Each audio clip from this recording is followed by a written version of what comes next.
پاکستان کے لیے اپنی جانیں پیش کر رہے تھے، ایک محتاط انداز میں 50,000 قربانیاں لگی ہیں جب پاکستان بنا ہے۔ کتنا؟ 50,000 قربانیاں شہداء کی ہے کہ پاکستان ہم اس لیے بنا رہے ہیں کہ پاکستان کا مطلب یہ ہے کہ لا الہ الا اللہ پاکستان بنے گا تو ہم اپنی زندگیاں لا الہ الا اللہ کے تحت گزاریں گے۔ پاکستان بنے گا ہم نظام خلفائے راشدین اپنے ملک میں نافذ کریں گے۔ پاکستان بنے گا ہم حد کی جو حد ہے وہ قرآن و سنت کے مطابق نافذ ہوگی، انصاف قرآن و سنت کے مطابق نافذ ہوگا۔ وہاں پر یہ نہیں ہوگا کہ امیر کے لیے الگ قانون ہے، غریب کے لیے الگ قانون ہے، پھر یہ نہیں ہوگا۔ قرآن کا ایک ہی قانون ہے۔ تو پاکستان اس لیے بنایا گیا تھا۔ چنانچہ پاکستان تو بن گیا، لیکن ہماری بدقسمتی کہ بننے کے بعد پاکستان ایسے ہاتھوں میں دیا گیا جن کو اس تاریخ کا علم اور اسلامی اصولوں کا علم تھا ہی نہیں۔ ان کو یہ پتہ ہی نہیں تھا کہ پاکستان بنانے کے بعد ہم نے کرنا کیا ہے۔ پاکستان بننے کے بعد اگر ہم نے وہی کرنا تھا جب پاکستان نہیں بنا تھا، رشوت دے کر نوکری حاصل کی جانی تھی، اگر پاکستان بننے کا مقصد صرف یہی تھا کہ زور اور ڈنڈے کے بنیاد پر ایک بے دین قسم کے لوگ ان پر مسلط کیے جائیں گے، یہ تو پہلے وہاں پر بھی چل رہا تھا، اب یہاں بھی ہو رہا ہے۔ اسلام کے خلاف اس وقت بھی بات ہوتی تھی، آج بھی بات ہو رہی ہے۔ تو پھر پاکستان بننے کا مقصد کیا تھا؟ پاکستان بننے کا مقصد یہ تھا کہ جو ہمارے بزرگوں نے قربانیاں دی ہیں، وہ قربانیاں اس لیے دی ہیں کہ وہ ہم لوگ سارے کے سارے دین کے تحت زندگی گزاریں، اسلامی اصول کے مطابق زندگی گزاریں۔ اس لیے نہیں دی تھی کہ اقتدار حاصل کر کے اب ہر پارٹی اپنا نعرہ ایک لگا دے گی۔ اس کے لیے پاکستان نہیں بنا تھا، جس کی وجہ سے آج ہم کمزور ہیں۔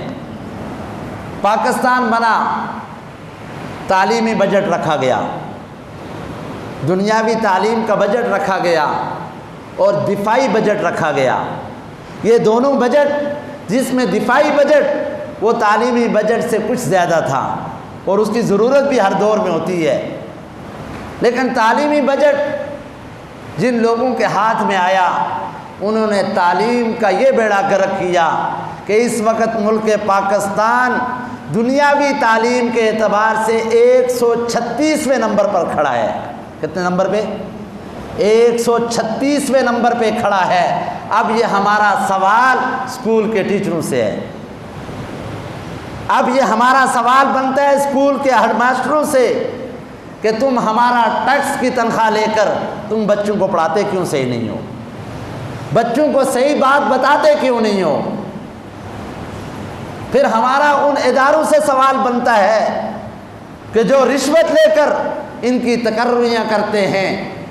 پھر نظام تعلیم کا آؤٹ پٹ اور انپوٹ یہ ہے، انپوٹ تو یہ ہے کہ تعلیمی بجٹ کروڑوں روپے میں ہے، اور آؤٹ کیا ہے کہ 136ویں نمبر پہ ملک پاکستان کھڑا ہے۔ اس سے برعکس آئیے اسلامی تعلیم کے مطابق پاکستان بنا، دینی مدارس کے لیے کوئی تعلیمی بجٹ نہیں۔ قائد اعظم محمد علی جناح کے دائیں طرف کھڑے ہونے والا مولوی شبیر احمد عثمانی تھا، اور بائیں طرف کھڑے ہونے والا ظفر احمد عثمانی تھا۔ شبیر احمد عثمانی نے پاکستان جس میں آج ہم رہتے ہیں اس کے اندر پرچم کشائی کی، سب سے پہلا پرچم کشائی کرنے والا شخص شبیر احمد دیوبندی تھا، مولوی تھا۔ اور ان کا بھائی ظفر احمد عثمانی جو ہم پاکستان کا ایک حصہ بنگلہ دیش کو دے چکے ہیں اپنی سیاسی حماقت کی بنیاد پر، جو ہم نے پاکستان کا ایک بہت بڑا اپنا حصہ کاٹ کر ادھر پھینک دیا ہے، اس کے اندر پرچم کشائی کرنے والا ظفر احمد عثمانی تھا۔ انہوں نے کہا کہ اسلامی تعلیم ہم سنواریں گے، اور مسٹر قائد اعظم محمد علی جناح نے کہا کہ دنیاوی تعلیم کا نظام میں لے لیتا ہوں۔ دونوں کا نظام تعلیم چلتا رہا۔ اس وقت دنیاوی تعلیم کا میں نے بتا دیا کہ 136ویں نمبر پر کھڑا ہے، ڈوب مرنے کا مقام ہے۔ سمجھ آ رہی ہے؟ اور اسلامی تعلیم کے اعتبار سے ملک پاکستان پہلے نمبر پہ ہے۔ اسلامی تعلیم کے اعتبار سے پاکستان پہلے نمبر پہ ہے۔ پوری دنیا کے اندر جو فقہ سینٹر ہے، اس فقہ سینٹر کا جو صدر ہے وہ تقی عثمانی ہے، اور وہ پاکستانی ہے۔ سمجھ آ رہی ہے؟ اور اس کے بعد حرمین شریفین کے جتنے امام ہیں وہ سارے پاکستان کے پڑھے ہوئے ہیں۔ پوری دنیا کے اندر سب سے زیادہ حافظ بنانے والا ملک وہ پاکستان ہے۔ پوری دنیا کے اندر معیاری علماء پیدا کرنے والا ملک پاکستان ہے۔ اور غریبوں کے بچے، لولے لنگڑے اپاہج، جن کے پاس کھانے کو کچھ نہیں، اور امیروں کے ہاں بھی وہ بچہ جو کسی کام کا نہیں، جو 8ویں میں فیل ہو گیا، 5ویں میں فیل ہو گیا، اسکول میں نہیں پڑھتا ہے، پتہ ہے والدین کو اس سے ہمیں کیا ملے گا، چلو اس کو مسجد پھینک دیتے ہیں۔ پھر ایک وقت آتا ہے کہ یہی بچہ اس والد کا امام بنتا ہے۔ پھر ایک وقت آتا ہے، پھر یہی بچہ اس بوڑھے والد کے بیماری پر، یہی اسلامی تعلیم حاصل کرنے والا بچہ اس بوڑھے والد کی خدمت کر رہا ہوتا ہے۔ ہم لاکھ تانے دیتے ہیں، گھر میں 5 بچے، 4 اسکول میں پڑھتے ہیں، اور جو مدرسے میں پڑھتا ہے، مدرسے والے بچے کے ساتھ حقیقی ماں، حقیقی باپ الگ وہ ان کے ساتھ سلوک کیا جاتا ہے، اور جو 4 بچے اسکولوں میں پڑھتے ہیں ان کا لنچ ٹائم پہ تیار کیا جائے گا، ان کو پیسے الگ دیے جائیں گے، ان کو تیار کر کے، ان کو بنا ٹھمار کر ان کو اسکول بھیج دیا جاتا ہے۔ اور مدرسے کا بچہ، ماں اسے یہ نہیں کہتی کہ تو نے وضو بھی کیا ہے، باپ یہ نہیں کہتا تیرے کپڑے گندے ہیں، بس مدرسے میں پڑھتا ہے، حل مدرسے۔ سمجھ آ رہی ہے؟ یہ زیادتی ہے ہمارے ساتھ۔ پھر ہوگا یہی، پھر پاکستان بن گیا۔ ہمارے اکابرین میں سے 2 طبقے تھے۔ ایک تھا مدنی گروپ، حسین احمد مدنی رحمۃ اللہ علیہ والے، وہ یہ کہتے تھے کہ پاکستان نہ بنے۔ جو آج کل یہ میڈیا پہ بیٹھ کے، یہ ٹاک شوک میں بیٹھ کے بکواس کر رہے ہوتے ہیں، وہ اصل حقیقت بیان نہیں کرتے۔ وہ کہتے دیوبندی تو پاکستان بننے کے خلاف تھے۔ ان گدھوں کو یہ نہیں پتا کہ دیوبندی کیسے خلاف تھے، کہ پاکستان کا پرچم پہلا لہرانے والا جس شخص کو قائد اعظم نے یہ کہا تھا کہ آپ میرے پاکستان کا پرچم لہرائیں، جس کو قائد اعظم یہ وصیت کر کے گیا تھا میں مر جاؤں تو میرا جنازہ تو پڑھانا، یہ کیسے مخالف تھے؟ مجھے یہ سمجھ میں نہیں آتی۔ حسین احمد مدنی رحمۃ اللہ علیہ کے جو لوگ تھے وہ یہ کہتے تھے کہ پاکستان الگ سے نہ بنے، ہم سارے مسلمان مل کر ہندوستان کے اندر اسلامی حکومت قائم کریں۔ چنانچہ اس کی نظیر موجود تھی کہ 800 سال، کتنے سال؟ 800 سال ہندوستان میں اسلامی حکومت قائم رہی ہے۔ کتنی؟ 800 سال پورے ہندوستان میں۔ ہندوستان سے اس وقت یہ بھی داخل تھا، تو اس پورے ہندوستان کے اندر 800 سال مسلمانوں نے حکومت کی ہے، جس میں ایک حکمران کا نام ہے اورنگزیب عالمگیر۔ یہ اورنگزیب عالمگیر بہت بڑا مفتی بھی تھا اور بہت بڑا مفسر بھی تھا۔ اس نے ایک تفسیر کی کتاب لکھی ہے، فتاوی عالمگیر، فتویٰ کی ایک کتاب لکھی ہے فتاوی عالمگیر، 10 یا 12 جلدوں پر ہے، اتنی بڑی کتاب ہے وہ۔ اور یہ اس وقت کا حاکم بھی ہے، فتویٰ بھی دیتا ہے، جمعے کا خطبہ بھی دیتا ہے، لوگوں کو مسائل بھی بتاتا ہے۔ پھر اس کے بعد پاکستان بننے کے بعد جب ہمارے جن لوگوں نے کہا تھا کہ پاکستان اس لیے بنے گا کہ تم کہتے ہو کہ ہم اسلامی اصول لائیں گے، تو یہ تمہاری خام خیالی ہے، ایسا کبھی نہیں ہوگا۔ ہوگا کیا کہ مسلمان گاجر اور مولی کی طرح کٹے گا، اس کو انصاف نہیں ملے گا۔ یہ وہ لوگ تھے جو کہہ رہے تھے پاکستان نہ بنے۔ مسلمان صبح اور لسانیت کی بنیاد پر مریں گے، اور دونوں مرنے والا اور مارنے والا دونوں جہنم میں جائیں گے۔ اس لیے کہ اللہ کے نبی نے فرمایا جو عصبیت پہ مرا وہ جہنمی ہے، جو قومیت پہ مرا وہ جہنمی ہے۔ جو صبائیت پہ مرا وہ جہنمی ہے۔ یہ اللہ کے نبی کے ارشادات ہیں۔ مسلمان ہمیشہ دین کے لیے مرتا ہے، مسلمان ہمیشہ اسلامی اصولوں کے لیے مرتا ہے، مسلمان قومیت اور لسانیت پر نہیں مرا کرتا۔ لیکن یہ آگ بھڑکائی جاتی ہے اور پھر ہمارے ہاں علاقائیت اور لسانیت کا نعرہ لگایا جاتا ہے۔ سمجھ آ رہی ہے؟ تو ہمارے اکابرین یہ کہتے تھے کہ تم گاجر اور مولی کی طرح کٹو گے، تمہیں انصاف نہیں ملے گا۔ بتاؤ آج غریب کو انصاف ملتا ہے؟ آج غریب کو کوئی انصاف نہیں ملتا۔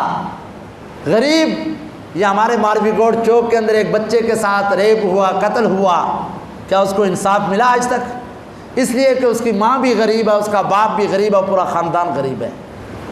اور غریب چیخے گا، چلائے گا، اسی کو ہمارے جو اقتدار حاصل کرنے والے لوگ ہیں وہی اس کو دبائیں گے۔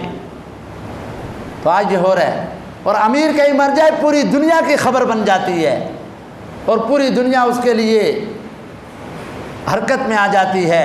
مسلمان مرے گا کوئی انصاف نہیں ملے گا، اور اگر کوئی کافر ان کے ہاتھ میں آ جائے گا تو ہماری ساری پارٹیاں اس کے حق میں نعرے لگانا شروع ہو جائیں گی۔ سمجھ آ رہی ہے؟ یہ ملعونہ آسیہ جس نے نبی کی شان میں گستاخی کی تھی، سمجھ آ رہی ہے؟ تو اس کو رہا کیا گیا، کافرہ تھی۔ رہا کرنے والا وہ حکمران ہے جو کہتا ہے میں ریاست مدینہ کا نعرہ لگا رہا ہوں۔ ایک اٹھا وہ کہتا ہے میں نے کپڑا مکان روٹی کا نعرہ لگا دیا، دوسرا اٹھتا ہے وہ کوئی نعرہ لگاتا ہے۔ سمجھ آ رہی ہے؟ پاکستان بننے کا یہ مقصد نہیں تھا۔ پاکستان بننے کا مقصد یہ تھا کہ پاکستان کا مطلب کیا؟ لا الہ الا اللہ۔ پاکستان کا مطلب کیا؟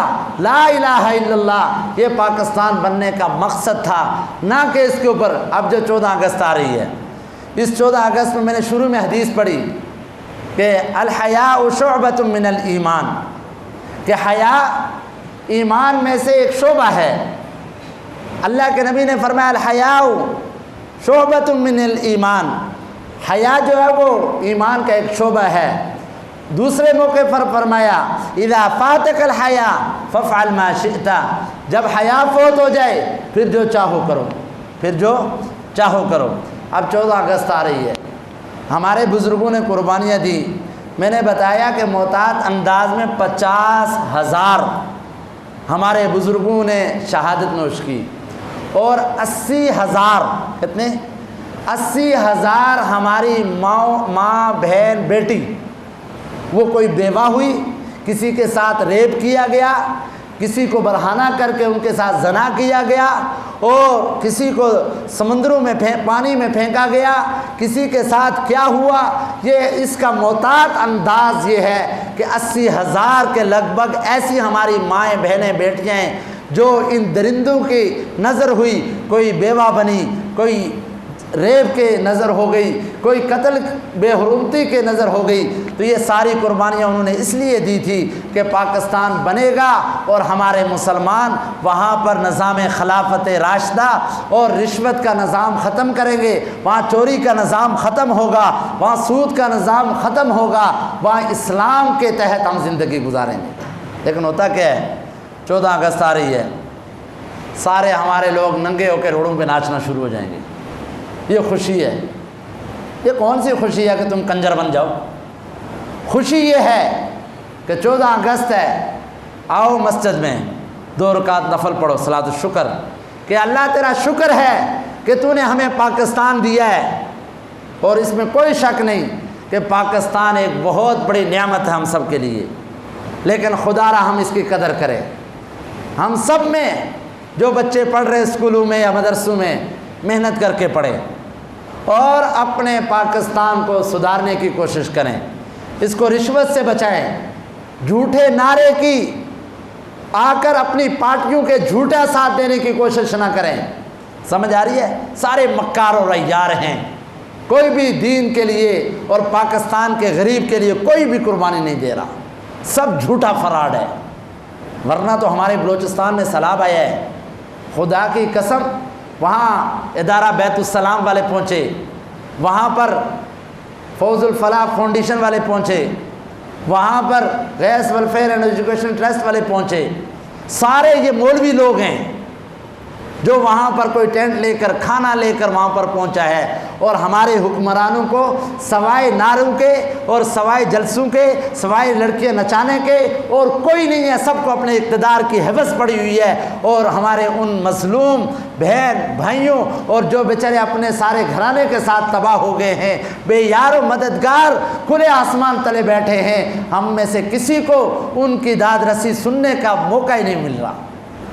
سمجھ آ رہی ہے؟ ہونا تو یہ چاہیے تھا کہ اس وقت سارے ہمارے یہ لوگ جو سارے کے سارے چور ہیں، سمجھ آ رہی ہے؟ کوئی کہاں سے کس نام پہ ملک کے لیے پیسہ لوٹ کے لا رہا ہے، ملک کے لیے نہیں اپنے لیے لے کے آ رہا ہے، اور سب لوٹ رہے ہیں اور سارے چور ہیں۔ جو بڑا انصاف کا دعوے دار تھا وہ سب سے بڑا ڈاکو نکلا، اب کدھر جائیں؟ سب ایسے ہی ہے، کوئی ایک بھی ایسا نہیں کہ جو ہمارے غریبوں کے لیے کوئی سوچے۔ اور ووٹ لینے کے لیے آئیں گے تو کہیں گے نہیں، ہم نے تمہاری گٹر لائن نہیں ڈالی تھی، ہم نے تمہارے لیے پانی نہیں لگایا تھا۔ کیا بولو، ان خناسوں کو کیا احسان کیا تھا کہ ہم نے ووٹ تجھے صرف اس لیے دیا تھا کہ تو گٹر لائن بنا لے اور یہ کر لے؟ تیرے کو ہم نے اس لیے بنا کر بھیجا تھا کہ ہمارا سارا بجٹ لا اور لا کر ہمارے اس علاقے میں لگا اور پورا بتا کہ مجھے اتنے لاکھ ملے ہیں، اتنے لگائے ہیں، اتنے کھائے ہیں۔ لیکن نانا پارٹی ہے، میں پارٹی کا دفاع کروں گا، اپنے حق کا دفاع تھوڑی کروں گا۔ خدا کی قسم پاکستان اس لیے نہیں بنا تھا، قائد اعظم محمد علی جناح نے اس لیے نہیں پاکستان کا تصور پیش کیا تھا، اور اس لیے اس نے یہ نہیں کہا تھا کہ سب کچھ ہم لٹا دیں گے اور ہم ایک قوم اور ایک ملت بن کر ہم پاکستان کے اندر نظام خلافت راشدہ لا الہ الا اللہ کا مطلب کیا ہے، اس کے لیے ہم پاکستان بنا رہے ہیں، اور بننے کے بعد ہم جو ہے وہ دینی اصولوں کے مطابق اپنی زندگی گزاریں گے۔ لیکن قائد اعظم محمد علی جناح کو کیا پتہ تھا کہ جب پاکستان بن جائے گا تو ہمارے جج مساجد کو گرانے کا آرڈر کریں گے، ہمارے حکمران لال مسجد میں بمباری کریں گے، ہمارے حکمران قادیانی کو سپورٹ کریں گے، ہمارے حکمران کافروں کا دفاع کریں گے، اور اسلام کی بات کرنے والوں کو دہشت گرد قرار دیا جائے گا۔ ہرگز اس کو یہ علم نہیں تھا۔ اگر یہ علم ہوتا تو پھر پاکستان کے لیے ہمارے اکابرین اتنی بڑی قربانی نہ دیتے کہ جس کے بعد یہ بدماشیاں چلنا شروع ہو گئی ہیں۔ تو پاکستان بننے کا مقصد یہ تھا کہ ہم اسلام کے تحت اپنی زندگی گزاریں۔ تو 14 اگست ہم سے یہ تقاضا کرتا ہے کہ ہم ان شہداء کے لیے قرآن خوانیاں کریں، ہم ان شہداء کے لیے ایصال ثواب کے طور پر نوافل پڑھیں، ایصال ثواب کریں ان کے لیے، اور ان کے لیے ہم قرآن پڑھ کر ان کے لیے بخشیں، نہ کہ جا کر ڈھول ڈھمکڑے اور باجے لے کر پورے ملک کو یرغمال بنا دے کہ جی ہمیں خوشی ہے۔ اس خوشی کا مقصد یہ نہیں ہے کہ ہم ناچنا شروع کریں، اس خوشی کا مقصد یہ ہے کہ ہم اسلامی اصولوں کے تحت اپنی زندگیاں گزاریں۔ اللہ جل جلالہ ہم سب کا حامی